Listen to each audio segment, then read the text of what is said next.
answer questions along the way today. My name is Ronan O'Hagan. I'm the president and the founding CEO of Bectas Therapeutics, which, as Marty introduced, is a precision therapeutics company focused in the oncology space. And I thought it was really interesting to just come off the back of that venture capital discussion and some of the challenges in the life sciences. There are two important features that were really important to me and to the team as we founded Bectas Therapeutics. One of which is to solve the key scientific problems related to treatments for cancer. How do we develop better treatments for cancer? That's been an age-old question. I'll tell you some new insights that we have that help us in that regard. But the other feature here was really to take some of the lessons that have been learned over the last 5 or so years about perhaps over-enthusiasm, over-investment into the life sciences field, particularly in companies that perhaps weren't at the stage that they were being considered from an investment standpoint, thinking about companies that were maybe early in their life cycle that were going through public offerings and later stage D rounds, as opposed to the reverse of what we were talking about. So the goal for Bectas was really to think about two things. One is, how do we solve the science problem, and how do we solve the business problem that faces oncology biotech today? So what's the big question here? So the big question is that we know that cancer as a disease is a significant problem, both from a financial standpoint, from a health standpoint. And so we know that the vast majority of patients who get cancer are underserved by the treatments that are available to them today. And in the last 10 years, there's been this enormous breakthrough in immune-based therapy, so modulating the patient's own immune system. And those have been really exciting. In fact, they've led to, as shown on the sort of the right-hand side here in that green line, they've moved from increasing the time that people survive, although they'll still go on to die, frankly, to actually getting long-term responses that we classify as cures. So we can cure patients with immune therapy, but we don't cure very many of them.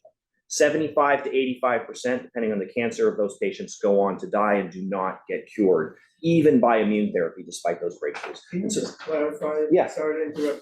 When you say they go on to die, so we're all going to die.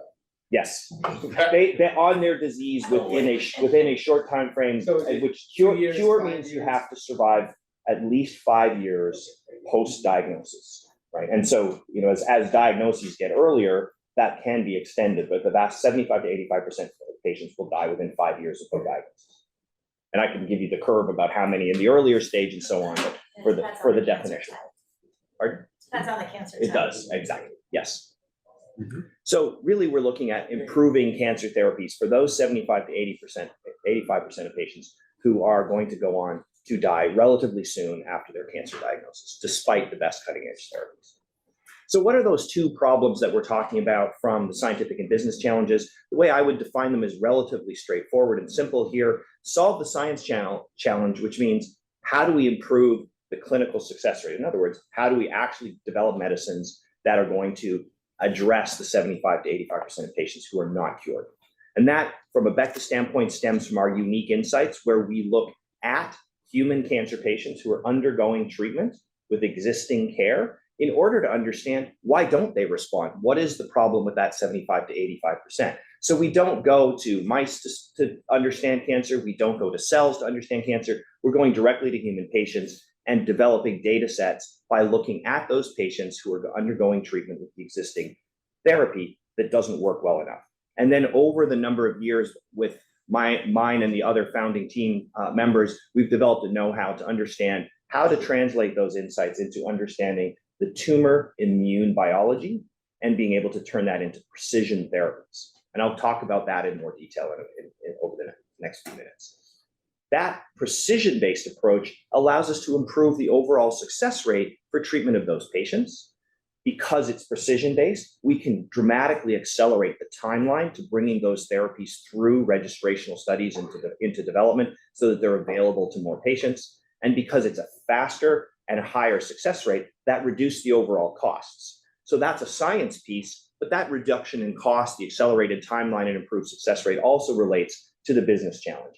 If you're able to do that, you can have a more capital efficient focus on execution around particular programs you have high confidence in, and you can do this with a better, a more efficient way to demonstrate the value of the programs and the drugs you're working on. And that value means two things. It means value to patients. they're cured and they'll survive longer than the 5 years beyond diagnosis that we've talked about.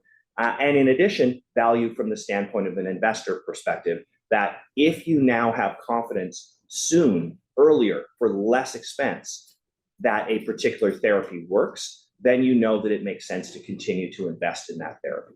Versus, of course, making the decision that this doesn't look like it's going to work, we shouldn't invest here.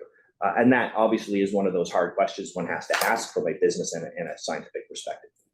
The other thing that sometimes is a misunderstanding about precision therapies, if you think about precise, you're thinking about the bullseye in a dartboard, which is a little tiny piece of the dartboard. And so people think that precision therapies limit your commercial opportunities, limit the potential of these therapies to benefit many patients. In fact, as you mentioned, it depends on the particular site or cancer type, but with precision therapies, we're able to identify patients across multiple cancer indications that will benefit from the same therapy. So in fact, we have a large benefit to many patients. So that's another key feature that we're going to talk about a little bit. So how do we do this at Bectas? Well, that's based on 3 basic principles. The first of which, we develop unique insights from human patients that allow us to be informed about what are the most important targets in those patients that underlie their lack of response to existing therapies.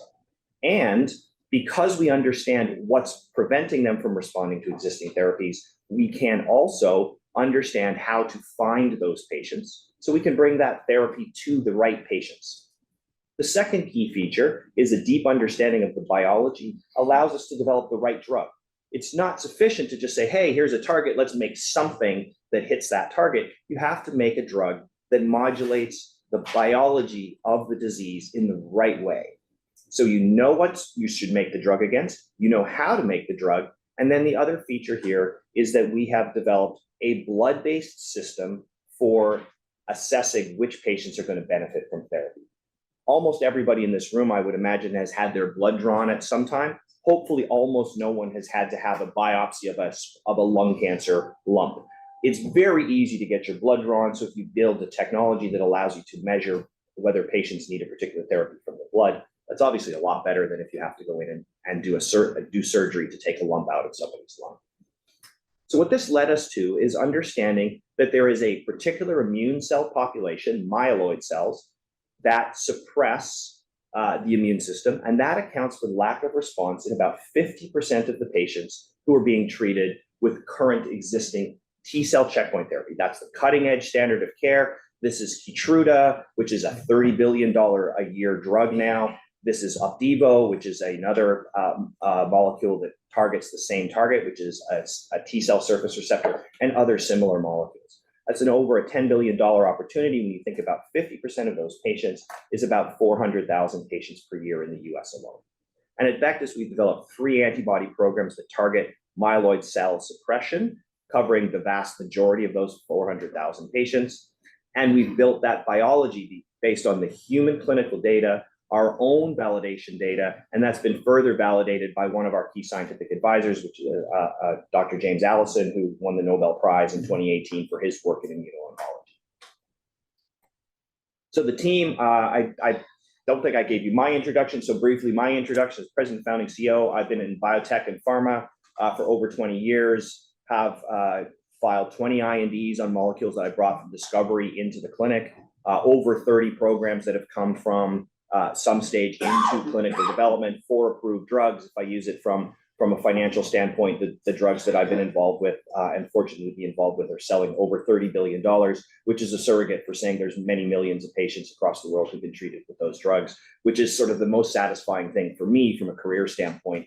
I started off in academic science. Somebody told me if you start to make drugs in an industry setting, you can really benefit patients more than publishing cool papers.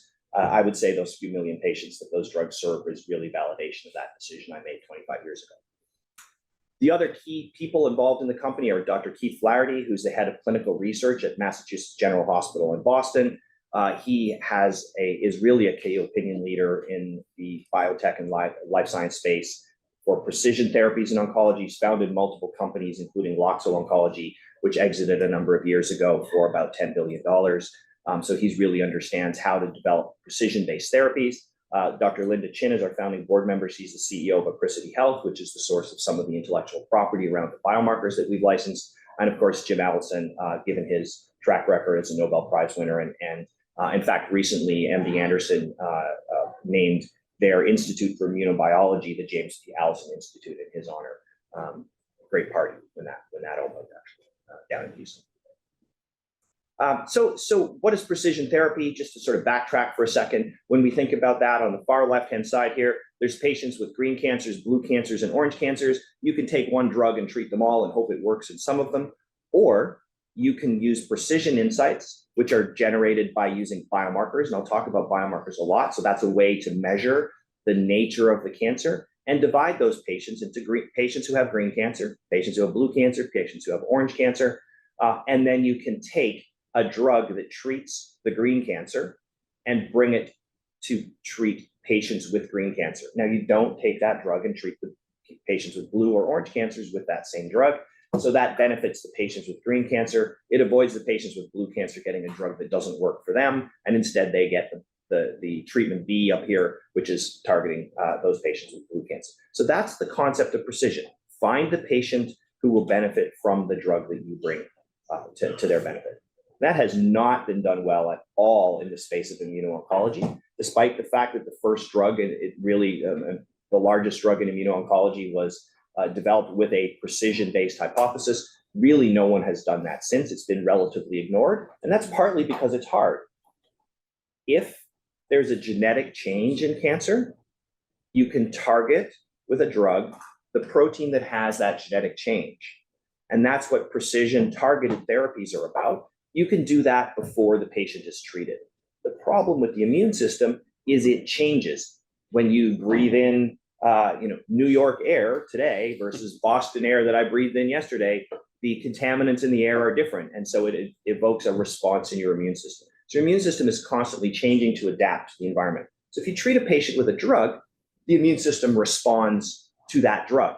And some of the responses, says those patients, that 20% of patients will go on to be cured, and 80% of patients will go on to not respond to the therapy. So that's the key feature of immune-based precision. It has to be dynamic. So it needs to be a dynamic view of what's going on in the patient so that you can see what happens when you treat them with the drug, what happens to their immune system. And we've developed a set of data around this, which is shown on the left-hand side of the slide here. Simple version of this is simply that in the top two panels, the non-responders, the patients who don't respond to the therapy, and the patients who do respond to the therapy look the same before you give them the drug. But when you do give them the drug, so on treatment, the responders show a very different response to non-responders. So that's on treatment, you can predict who will respond. And that's because of the dynamic changes. Now, there are dynamic changes measured here that show the patients who will respond. What we're interested in is the dynamic changes that prevent the response. And so by measuring those dynamic changes, we can identify blood-based biomarkers to allow us to select the right patients for precision therapy. And we can identify the specific targets we should make the drugs against and use that target and biomarker pair for precision-based therapy in those patients who are not responding to existing care. So can you kind of rephrase that in English? Yes. So if I try, so let me try to use. I think I understand it. Yeah, I'll come back and summarize this in a couple of different ways for those reasons. So what we know. So the case study, somebody's diagnosed with cancer. Yep. There's treatments, right? That's right. You give them a drug. That drug says whether they're going to respond or not before they use any treatment. So the important piece is most patients, over 50% of cancer patients, are treated with immune-based therapy. You can't predict, for the most part, if they're going to respond or not. But once you treat them, you can now predict. You know that 20% patients will respond, and we can see who's going to respond, and we can see the 80% of patients who won't respond. But you have to look after you give them the first drug. That's the dynamic piece. You can look very early. You can look 6 weeks after you've given them that first drug and to determine these patients won't respond. And you can tell why they won't respond. And 6 weeks doesn't matter in the timing of the treatment. No, not particularly. Usually you're not assessed for about 6 months about what from a clinical measurement standpoint. whether you're going to respond or not. So we can do that very early, much earlier than we can by standard methods using various types of CT scans. And so Interesting, okay. Okay, so really what this graph illustrates is on the left-hand side at the beginning, you can't tell whether patients are going to respond or not, because the black line, which are patients who are not going to respond, and the green line, patients who are going to respond, are overlapping. But over time, they separate. And so our key is to measure in a dynamic fashion, post-treatment in the blood, those patients and identify those patients who are going to respond So I have a question versus for you. not respond. Yeah. In immuno-oncology, there's a period of time where there's pseudo-progression. There can You be, think yes. that there is progression of the tumor, but it's actually a false flag where the treatment is working. So Yes. how are you accounting for that? Yeah, so in that. pseudo-progression is usually an immune response that leads to the tumor looking bigger from a scan standpoint. So because we're looking at molecular and clinical signals, we can actually measure whether those patients are going to respond or not. And pseudo-progression is more of an artifact of the scan that's used to effectively measure tumor size. So when the immune cells come in, the tumor seems to get bigger because it expands as a result of those cells coming in. So the molecular approach allows us to not be confounded or confused. Okay, so By you can that have a more pseudo-progression. accurate picture. Exactly. And it doesn't, you can look past the pseudo-progression to see if it's actually progressing or That's not, right, or if yes. it's working or Yeah, not. exactly.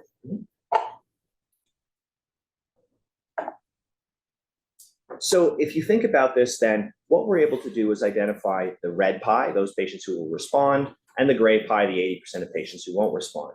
We get a complex data set, including molecular data, measuring proteins, measuring DNA, looking at sequences, and we get clinical data, looking at blood measurements, your standard sort of clinical outputs, response and non-response. And we can group all of that data together as shown in the middle. It's a big complex mess, but we can use machine learning-based approaches, our dynamic precision platform of machine learning-based approaches, to determine that gray portion that we don't understand, we previously didn't understand why patients don't respond. We can determine why they don't respond, which is what we see on the right-hand side. And in the vast majority of those patients, that lack of response is driven by this myeloid-driven resistance mechanism. And so we can identify specific targets for drugs and the biomarkers that will allow us to identify those patients that will benefit from each of those drugs. And so that's really the focus of what we're doing. And so this is a specific example for Bectas's first program. We've identified, as shown in the pie chart, myeloid-driven resistance is the most important feature here.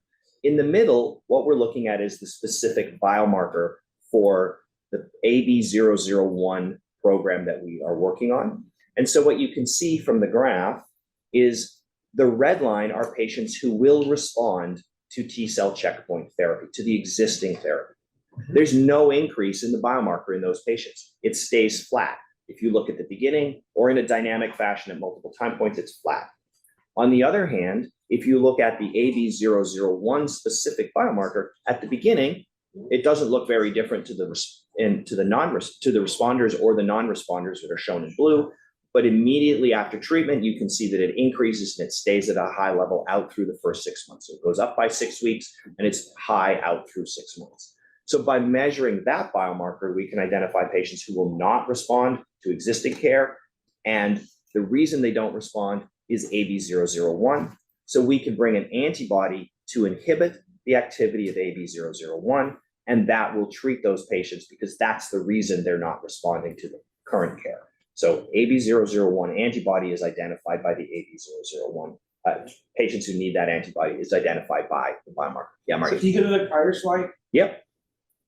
So what's the AI ML component of this? Like what's the data part? Yeah, so all of that data in the middle represents molecular data and clinical lab measurements. And what we're able to do is take all of that, and by looking retrospectively at patients who did and didn't respond to therapy, we can identify what information in there is critical to determining who will not respond and why they don't respond. How big is the data set? How do you collect it? Yeah, so the data set is collected by serial longitudinal blood samples from patients. And we've now looked in multiple cohorts from different academic collaborators that have looked at melanoma, non-small cell lung cancer, multiple different time points, and large clinical cohorts in the range of hundreds of patients. So there's about 150 in one cohort, there's 50 in another cohort, and there's roughly 200 patients in a third cohort. So it's So about it's not 400 like hundreds patients. of thousands of Not patients. hundreds of thousands of patients. We already know that, with 30 to 50 patients with a detailed molecular analysis, we can identify mechanisms that are important in the immune system, like PD-1, and that's based on published data from 10 or 15 years ago. So we know that we have more than enough patients to be able to look at this dynamic. Were there other questions? Yeah. Does this work in all types of cancer or just certain kinds? So it will work across multiple cancers. I'll come back to that specifically for AB001. That's one of the advantages actually of the biomarker. We don't have to say, oh, we need to treat your lung cancer. Mhm. We can say you're positive for this biomarker. We could treat any patient whose lung cancer is positive, or their breast cancer is positive, or their kidney cancer is positive for that biomarker. So it will work across multiple nice. indications. Yeah. So are you currently using genomic sequencing to identify the clusters of genes that cause the cancer? And is that incorporated into it? So the predominant molecular feature we use is looking at proteins. So we're looking at the actual proteins that are there, which is a really good measure from the immune system standpoint, since it's often not genetic sequence changes that lead to changes in the immune system. It's differences in the levels of various proteins in the different cells in the immune system. So it's the same principle, but rather than measuring the sequence, we actually measure the output of that DNA sequence, which is the protein that you get.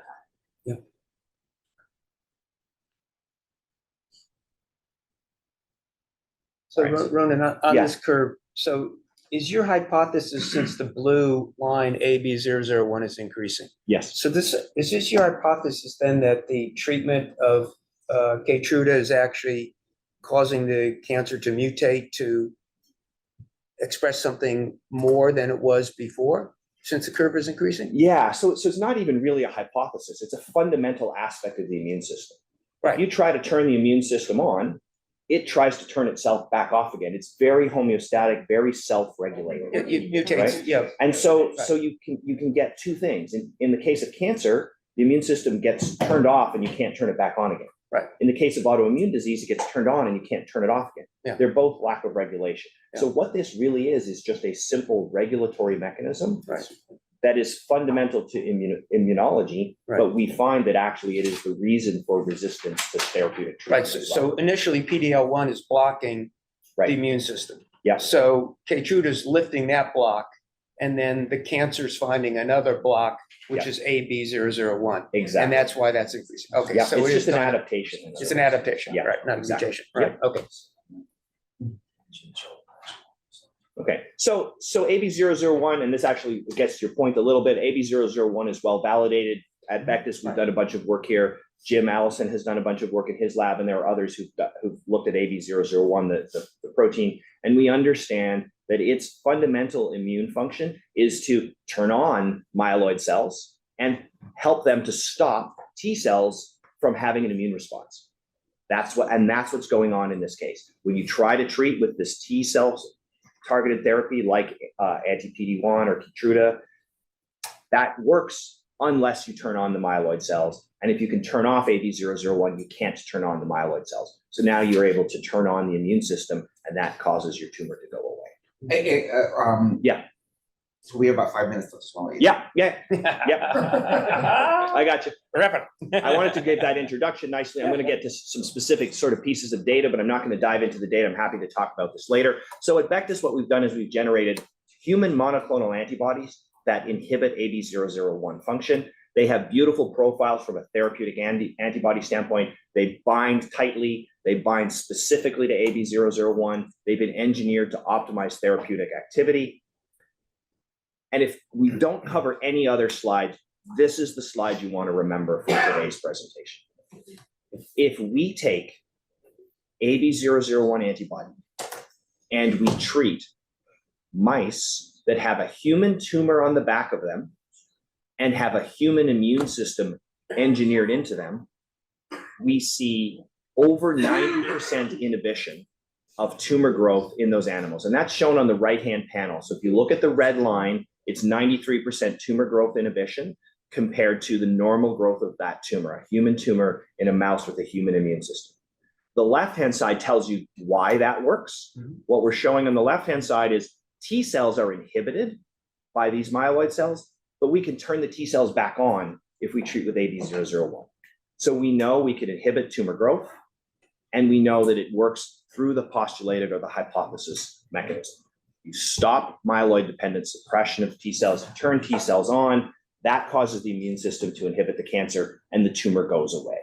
That's the key preclinical functional data that now goes with the human data that tells us this is really important in human patients. The last piece is, if you, from a data standpoint, is on this slide. In green is shown a control. In black is shown the control. In green on this bar is shown if you treat mice with just AB001 in this particular cancer type, it doesn't have any effect. And that's okay, because the hypothesis is when you treat with other therapies, you make them dependent on AB001. So we treat with T cell therapy, the standard immune therapies, and you see what you see in the red line, which is a little bit of a response. Some of the patients respond to that T cell therapy, many do not. But if you treat with AB001 antibody and the T cell therapies, 100% of the tumors go away completely in these animals, and that's the blue line. So we have a 100% cure rate when we add AB001 on top of the T cell checkpoint therapy. And that's exactly what we would hypothesize should happen in the clinic based on the human patient data that we started with at the very beginning. So we have this antibody in development for clinical trials at the end of the year. That's what's summarized here. And so Marty doesn't throw things at me, I'm going to skip the details of the slide, but we're ready to move into the clinic, both on the manufacturing side. That will be ready by the end of the year. And we're working on the biomarker to have that ready by the end of the year for clinical trials as well. And we expect to be positioned to move into the clinic with this. This is the summation. You identify the non-responders in gray. With our dynamic biomarker, we can identify those patients that need AB001, and we have the antibody to treat those patients. So the biomarker plus the therapy is the reason we can bring precision therapy to these patients. That'll work across multiple cancer indications. We've already talked about this. It's over 200,000 patients a year in the US alone for AB001. And we have two other programs, 002 and 003, that address most of the remaining 200,000 patients here. So this will work across multiple indications. How much have you raised for this so far? So far, we've only raised a safe $3.5 million. And we started the program about a year ago in October, fourth quarter last year. And so we moved very quickly, very efficiently. It's really just me working with a network of research partners who have reported to me at various organizations in the past, and working with trusted partners.